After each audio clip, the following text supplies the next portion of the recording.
The Standard Deviations podcast is a weekly production that looks at money, mind, and meaning, all through a psychological lens. Each week, psychologist and New York Times bestselling author Dr. Daniel Crosby interviews a fascinating new guest, experts in everything from finance to literature to wellness. When was the last time you splurged on something when you knew it probably conflicted with one of your financial goals, like paying down debt or saving for future fun in retirement? Well, if you do this, you're not alone. It's because of present bias, or to use the psychobabble term, hyperbolic discounting. As humans, we have a tendency to let the immediate rewards of the here and now win out over a desired future reality. To learn more, check out the Cash Stash Dash, a planning tool brought to you by the Guardian Network to see just how much your short-term spends might be impacting your longer-term financial goals. Play today by visiting www.livingconfidently.com/play. Hello and welcome to the Standard Deviations podcast. I am your host, Dr. Daniel Crosby, and I am joined today by Nick Saleem, co-founder at United Wealth Group. We're here today to talk about immigrants and finance, and this is the third installment in a three-part series. Now, why do a three-part series on immigration and finance? Well, it will surprise some listeners to learn that fully 40% of the Fortune 500 companies were started either by an immigrant or the child of an immigrant. So Nick is here today to help us break down the intersection of immigration and money. So welcome to the show, Nick. Thank you, Dr. Crosby. Thank you for having me. I appreciate the opportunity. Absolutely. So thank you for sharing your knowledge with us today. Now, Nick, you were born in Kuwait, but moved to the U.S. in 1985. Can you tell us a bit about your coming to America story? Yeah, sure. So my dad actually was living in Kuwait. A lot of South Asian families live, they work there actually. And, happened to be born there, but my childhood actually was in Pakistan, in Southeast Asia. And, when I was, 16, 17 years old, that he decided that for our education, it would be better for me and my elder brother to come to USA. And that's how we ended up in New York. Now, so you're from a Pakistani family growing up in Kuwait, and then the family decides you need to move to New York. What were some of the reasons for that move? The education was the main reason. And again, actually, my family didn't move. It was just me and my elder brother. We had decided just for, my parents thought it would be better for both of us for higher education. And again, I think was, even though I used to hate it at that time, the reason was, of course, coming, 16, 17 years old, you don't have any family here, you don't know anybody, not a lot of friends, and you leave all your friends and family back home. So it wasn't easy initially. But now I think back, whatever, 30 some years, I think it was without a doubt, a best decision. And usually we don't realize it, but parents do know better. Yeah. I hope my kids are listening to this. So you were just 16 at the time. How old was your brother? So he was actually 3 years older than me. So he was a little bit more mature than I was. So he actually took it better than I did. But, initially I used to kind of hate it that my parents kind of left me with, we had a family friends while we were staying with them. And that's when they put me to high school. But again, initially, new country, I didn't speak English that well at that time. And, you don't know anybody, so it wasn't easy initially. Let's put it this way. No, it sounds quite difficult. And I had just assumed that your family came with you, but it sounds like you were staying with family friends. Now, you mentioned a couple of times there were some things you didn't like about this. Of course, totally understandable. You're in a new place, speaking an unfamiliar language. What were some of the things that were tough at first? Again, not having a family, language barrier, that was a huge, issue. But again, I think, we say that whatever doesn't kill you makes you stronger. So I think I owe a lot to my success, that experience that I went through. And again, all those hardships are behind us, but I feel fortunate enough to have come to this country and really living an American dream wouldn't have been possible if it wasn't for those hardships. So I think that hardship is almost binary, right? Like hardship brings people to a crossroads where they either have to thrive or be broken by that hardship. Clearly, you've been thriving. What were some of the most surprising things? What were some of the things about American culture that surprised you early on? Again, I actually, the biggest surprise was that you could be anything, anybody that you wanted to. There was no restrictions. I mean, I don't know if you're familiar with the Kuwaiti culture or not, but unfortunately, in those type of any Middle Eastern country, you cannot own anything. Meaning, if you are from any other country, except even though I was born there, but they don't offer you Kuwaiti citizenship. You are always considered not even a second class citizen, but second class individual. So you cannot own anything. So even the family that we stayed, they were very successful. And looking at them, I was like, wow. I mean, this is a great country, land of opportunity, of course. And you can come here and you can be anything you want, and you can become anything you want to, as long as you're doing hard work and you're sacrificing. I think you can accomplish anything that you set your heart to.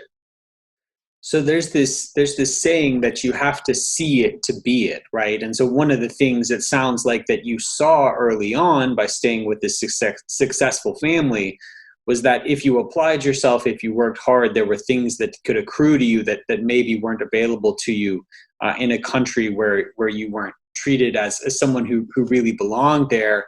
As I've sort of dug into the stats around immigration and finance, I've been sort of pleasantly surprised with some of the things that I found.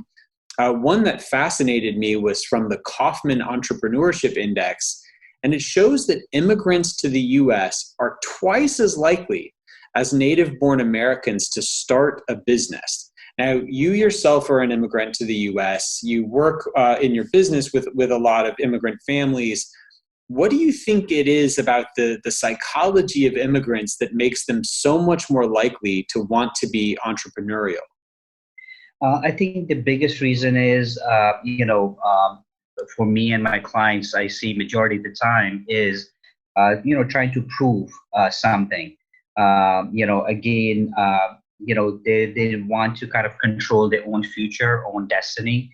And the biggest reason of success is, in my opinion, is a lot of the sacrifices, a lot of the things that I see immigrant families do, other people who are here second, third, fourth generation don't do. And I'll give you a small example. For example, I remember, growing up, we needed to, even though we were going to school, but we needed to work on to pay for our school or pay for our rent or whatever. And my buddies, they kind of, okay, you know what? We went to school now. They were thinking about partying, and I was thinking about kind of working hard and making money. So I saw that very initially that my mindset is a little different for immigrant, families than people who, second, third, or fourth generation here, or even longer. Yeah, so maybe a little bit hungrier, a little bit more to prove.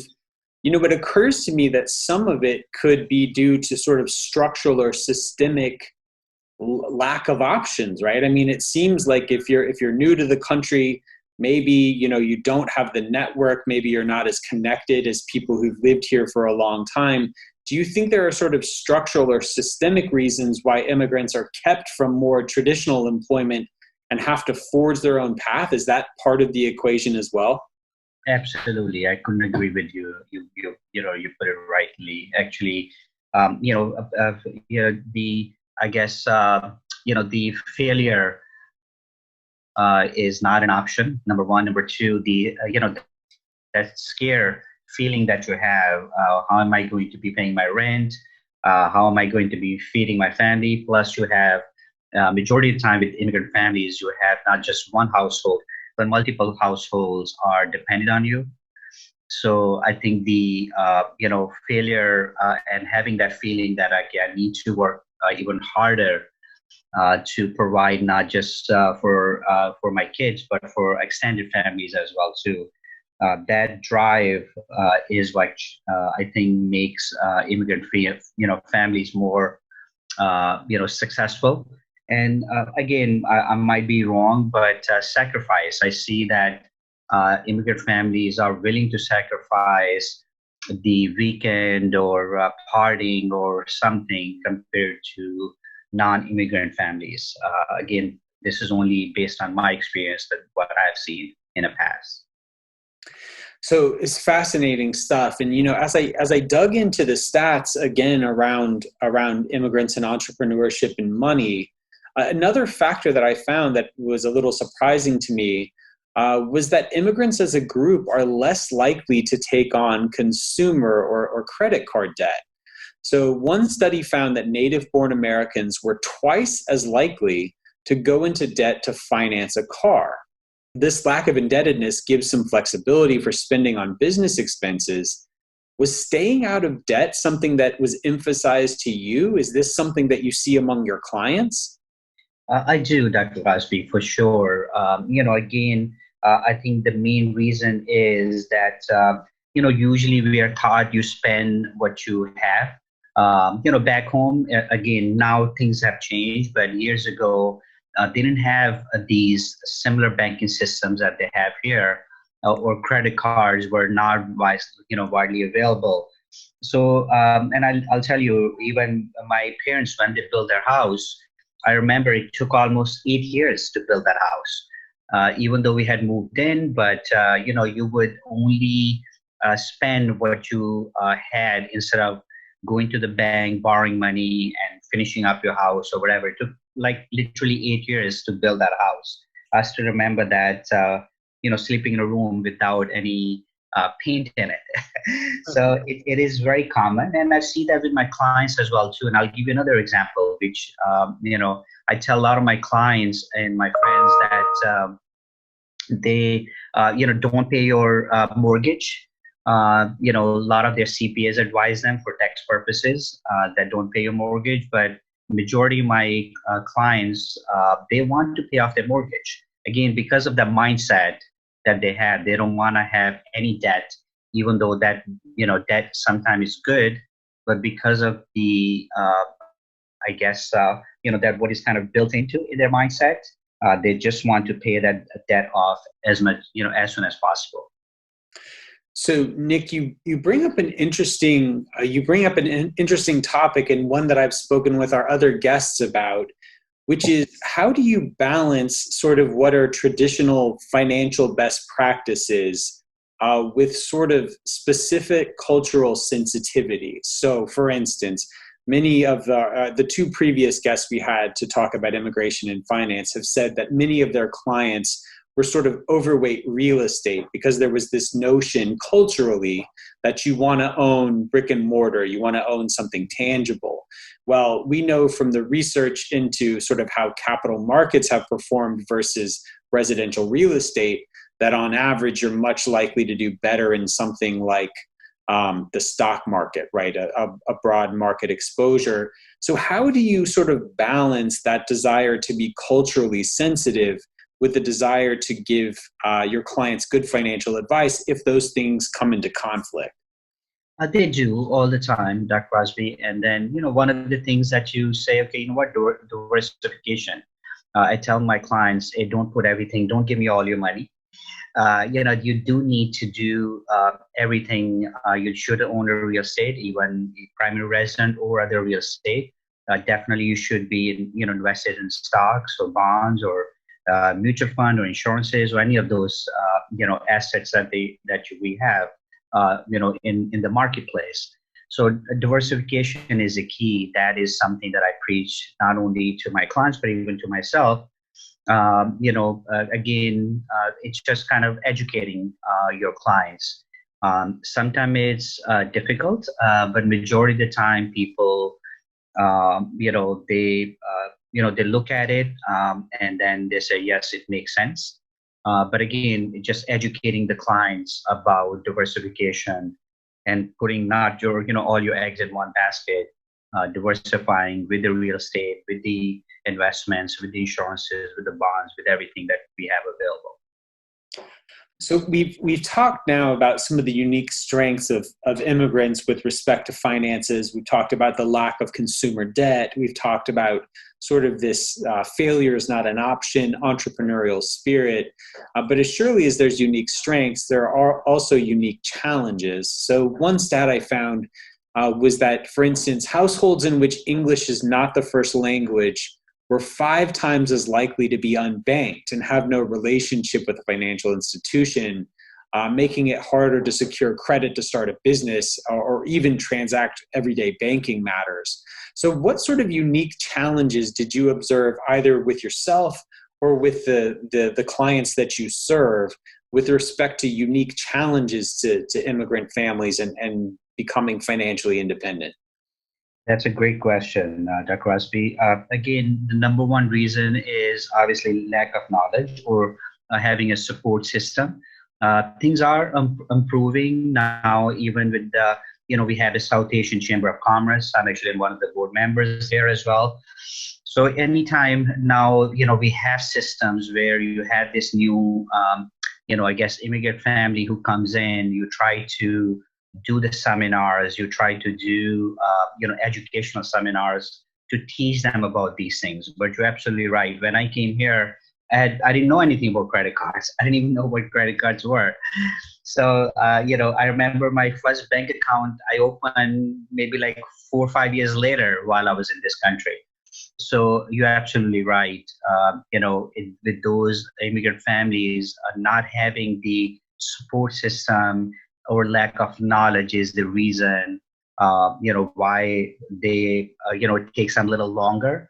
But things are changing now for positive. There are some support system, and again, I can only speak about South Asian, immigrants, and things are now being in place where if you have an immigrant family comes from either from India, Pakistan, or any of or Bangladesh, any of these countries, they can go to South Asian Chamber of Commerce's, they can go to their temples, mosques, or churches to get some of that information. What some of the things that we need to do, how to apply for, credit cards, and what some of the things that we need to do. So even religious organizations then are taking some of the brunt of this to educate folks about financial basics. Is that the case? Absolutely, they are. And again, now things have changed. Again, when I came in 85, there were not many, like I said, South Asian, there were not many communities. Now they have these communities where they have even community centers, and you can go to a temple, mosque, or church, and you can seek help. I need help, and they are willing to support you. And again, now they have these Chamber of Commerces as well, where they can, if you call them and tell them, okay, we just moved here, we don't know, what to go, how to go about it, or looking for a job or whatever, they are willing to help you. Back in the days when I came, there was no such a thing. I remember there was only one, what do we call, we call it Desi, or Indian or Pakistani restaurant in Coney Island. So I used to have to actually take 3 buses to go and do the groceries or, get some, Desi food because there was nothing available. But now, as you know, we have widely available these foods and anything that you want to, or even through Amazon or through Costco, you can get whatever you want to get. That's incredible advice. So for folks who are new, seek out those chambers of commerce, seek out those religious institutions or other social structures that can help get you up to speed. And it sounds like, the world is becoming flatter. I grew up in Alabama, not necessarily known for diversity. And was exposed to all sorts of different cultures and all different types of food and religion, and it's fascinating how flat the world is becoming and how access is increasing in really beautiful and wonderful ways. So Nick, every person is different, of course, every culture is different, but understanding that, how in general do the financial concerns of a first generation American differ from, say, a fourth generation American? How do their financial lives look different? So, again, one of the things that what I've observed is that they are a lot more conscious of, making it or having an American dream compared to, third or fourth generation. A lot of time, some of the things are kind of handy to them. For example, they will inherit a house or some assets. But immigrant families don't have that luxury, so they need to work for whatever that they have. And I see the sacrifice that immigrants' family make, or harder work, that I don't see that with the third or fourth generation. And again, I'll use my experience with my friends.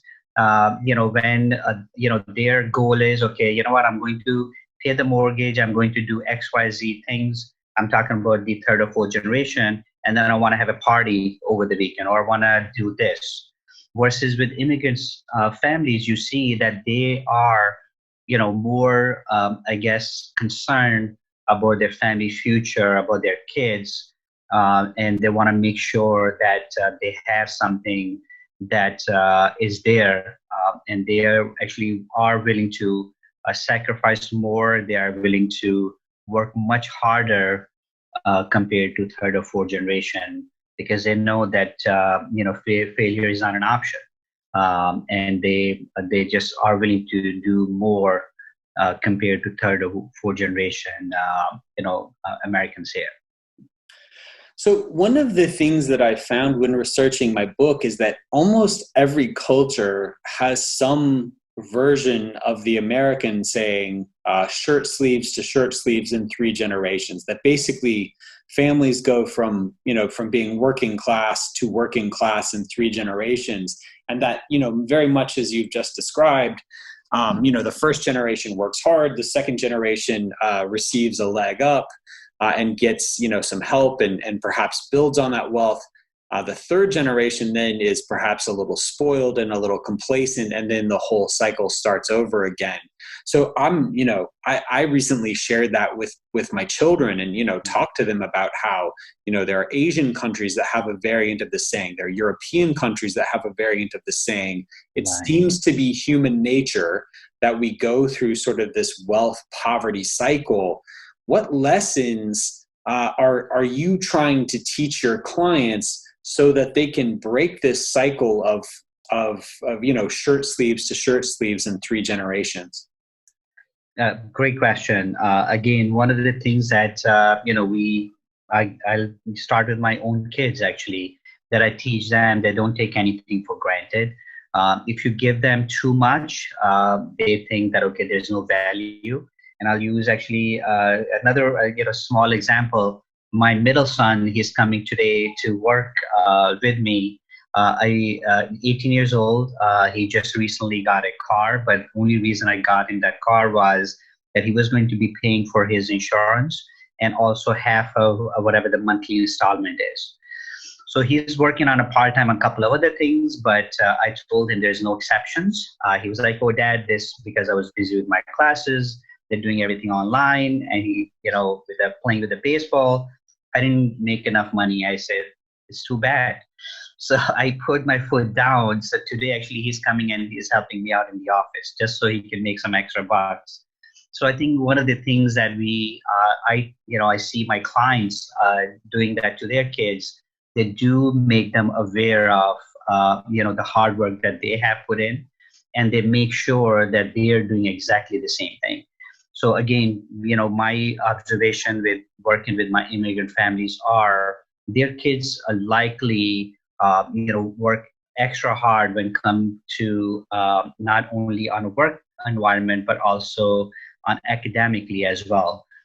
They are, putting extra work, extra hard because they see the sacrifice their parents have made, and I guess they don't want to disappoint them. So same thing with my kids. I'm blessed to have three boys, and all three of them, try to work as hard as possible. And I see that with a lot of my immigrant clients as well too, especially second or third generation. So I haven't got to the fourth generation with a lot of clients. So your observation probably is correct. But with my observation, the second or third generation, their kids are working hard. And as long as parents are setting an example and they're not giving them anything and everything, and the kids are not taking that for granted, then I think will be, hopefully we can break that cycle that what we were talking about. Yeah, so you mentioned some great stuff, setting an example, getting kids involved in the family business if there is one, giving them a taste of work, helping them understand, I think, the value of a dollar. One thing that I'm working with my kids on is just exposure. I think you only know what you're used to. And so if you've grown up in, relative comfort, financially, that's all you know. And so I'm trying to expose my kids to different walks of life, sort of in both directions of where we exist on the socioeconomic spectrum, to say, look, if you build something, here's what's possible. And look, there's also people who through no fault of their own have less than us, and we need to help them. So trying to give them, I think, a little perspective and a little exposure is powerful, I think, in addition to the great advice that you gave. Now, you've mentioned some of the practices and the beliefs with respect to finance that are common among your clientele. What are some of these beliefs or practices that you wish would be adopted by the broader American money culture? Yeah, so I think one of the things that we need to teach our kids the value, and you're doing a great job with your kids. A lot of people don't. They usually just give them whatever that they want. And again, I'm not going to say they get spoiled, but they do lose the value of the money. And again, I'll come back to my kids. One of my kids didn't see, every time he would, we would give him money on a Christmas or his birthday or whatever, he would just put it here and there and didn't care. Until, I actually, one of my buddies owned a restaurant, and I told him, I said, dude, can you please hire him? So he started working as a busboy. And one of the things that I learned, that all of a sudden when he was coming home, even with the 20 or 30 bucks, he started seeing the value of the money, because he was now working himself to earn that money versus any money that was given to him. So one of the things that I would suggest that we need to do is teach our kids from very early on the value of the money, and don't take that for granted. If your parents have worked hard, you need to save and preserve whatever you get from them, and then see the value and look at the sacrifice that those parents have made. So I think that is the main thing that I would say, that to everybody, that teach your kids value of the money very early on. Yeah, that those dollars add up a lot differently when they're made, bussing tables or waiting tables than they do when grandma sends it to you at the holidays. It's a very different. It's a very different experience. Very different. So in closing, Nick, thank you for all the great insights you've shared with us. I just wanted to ask you, what do you think, from your role as a financial professional, what do you see as the best single financial decision that someone can make? And what do you see that's the biggest financial mistake that you see people commonly make? Commonly that they would not start to save early. They are too busy, worrying about just making it for today or tomorrow. And again, I teach that to my friends and clients as well too, that, we have three phases in our lives, right? Short-term goals, mid-term goals, and long-term goals, right? And if we ignore your, mid-term and long-term goals, eventually after a little time, your mid-term goal will become your short-term goal, right? And same thing, your long-term goal will become your short-term goal because we will not have a time to put the money in. So I tell my clients, even if you have $100 that you need to save, and again, I use purposely small number, and you have a lot of debt and you need to take care of your family, kids, mortgage, whatever the case may be, maybe yes, spend $60 in a short-term goal, but do put in, 10 or $20 in a midterm and a long-term bucket as well too. And again, with the compounding, obviously, putting little by little some money in a long-term and a midterm goal, eventually it will add up to a lot. And again, compounding is the best thing out there. So that's what I teach my clients as well too, that don't ignore and don't say, okay, you know what, 5 years later, I'm going to start my retirement account or whatever, any other financial planning tool that I have. 5 years later or 10 years later, I'll start. Time is not the friend that we have. Time flies. So, start saving early on and don't ignore midterm and a long-term goal, and don't leave it for tomorrow or day after tomorrow. So those are the things that I teach that to my clients, and truly blessed that majority of the time they listen. Sometimes they don't, but that's the value that I bring to my clients.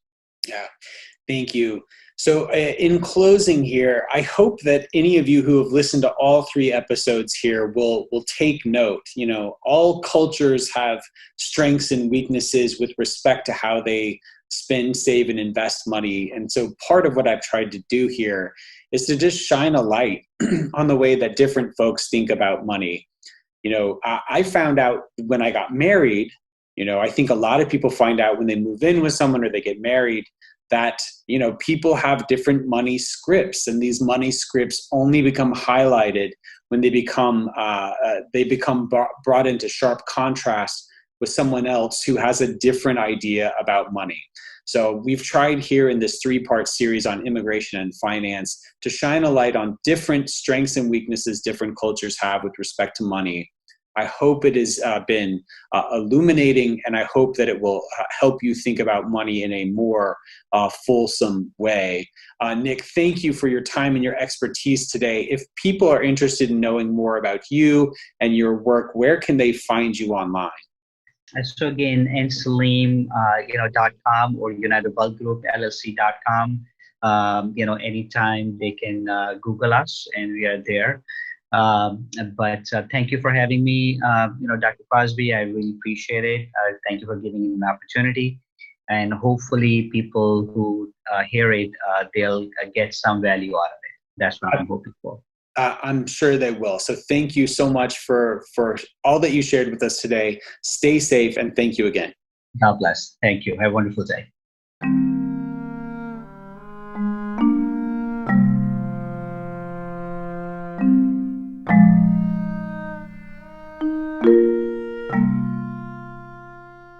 All opinions expressed by Dr. Daniel Crosby and podcast guests are solely their own opinions and do not reflect the opinion of or endorsement by the Guardian Life Insurance Company of America, Guardian, and its affiliates, subsidiaries, employees, and agents, including Park Avenue Securities and the Guardian Network.